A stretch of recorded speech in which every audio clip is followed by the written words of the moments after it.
Have you ever wondered what happens the moment you ask Copilot a question? We use AI every day without ever seeing the infrastructure underneath. What's behind the scenes of these tools we rely on? And what does it actually take to make something like Teams or Copilot feel instant, intelligent, and reliable? The real story lies in the infrastructure, the part that no one ever sees, the technology that makes AI possible at this incredible scale.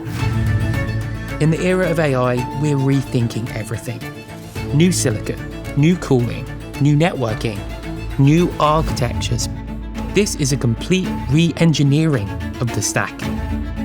Let's explore the hidden machinery that supports the cloud and AI you use every day, and the work underway to rebuild every layer to fuel the next frontier of AI innovation, from silicon to systems.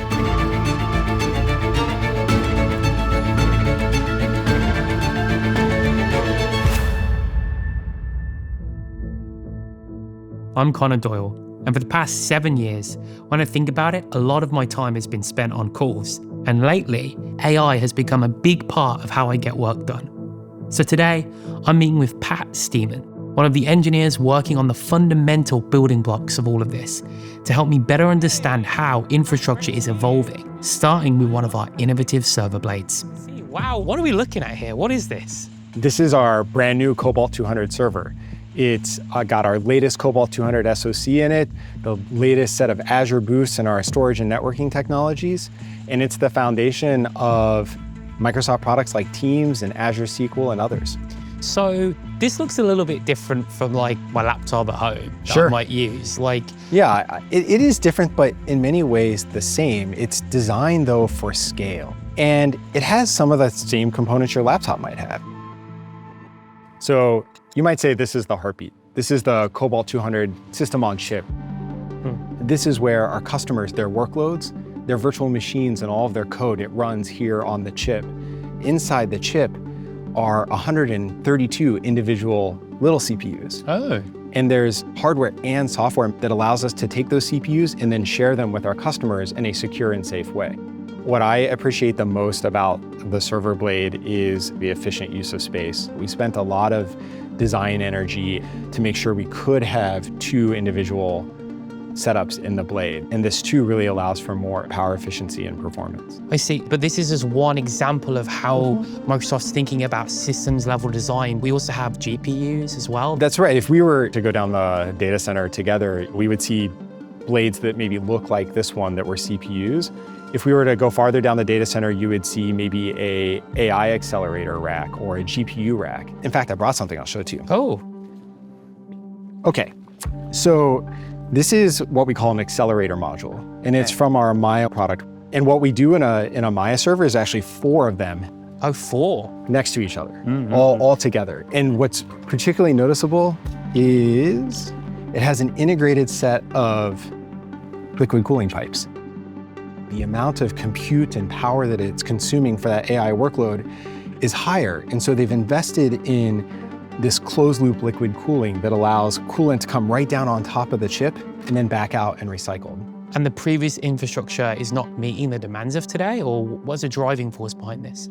We're really seeing quite the evolution of customer workloads right now. Technologies like Copilot are a great example.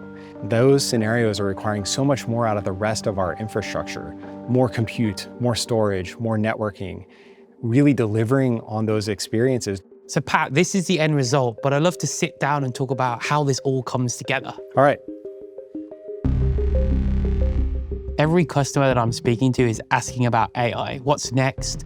But before we get into the future of that, let's go back to the beginning. How did this custom silicon journey begin at Microsoft? I think it's important to remember Microsoft was always a silicon company, has been for a long time. Look at early versions of Xbox and Surface. It's true that something like a Cobalt or a Maia, that's a much larger scale project and it requires different kinds of talent and capability and investment. You have to take silicon engineering and server engineering and software developers and our customers and put them together to get to the right design. And it's thousands of people and years of engineering. When we think about an infrastructure product, it's more than just the chip and the software that runs on it. It's the chip and the server, the networking, the racks, the data center that they live in. I see. So it sounds like silicon was not a missing part, but it is part of every layer of the stack. That's where the workload runs. For a while now, we've been at the journey of designing and architecting the silicon. And for us, it really starts with a customer. It starts with a product. It starts with something you're trying to achieve. And I think you talked to Ronnie and Salim about that as well. Our silicon strategy is informed by our expertise in actually running big, complex workloads in the cloud, both for the commercial cloud and AI. It's not about just building silicon. You have to understand the requirements of the workload. You have to work with the other teams at Microsoft to co-design and co-develop so that 1 + 1 is greater than 2. What goes into the process of building these chips? We start the custom silicon design process by first identifying a problem to go after. Then we create the architecture of the product. We transfer the database to our foundry partners, where they go layer by layer from transistors to metals, and they deliver us the produced wafer. These chips have billions of transistors connected by billions of wires. Wow. So we have silicon teams globally to make sure that every single one of those is working. It goes through wafer level testing, goes through package level testing, and then it comes back to our labs to do post-silicon validation. We looked at all the cooling, the power, the performance before you can say, okay, it's ready to start running in the data center.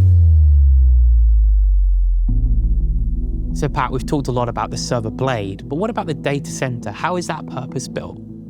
The blade and the rack is part of the overall data center infrastructure. We're thoughtful about how much power density you can put in each rack. We're thoughtful about the cooling in the Cobalt blade that we talked about. Each of the CPUs on the chip, it can be run at a different performance point.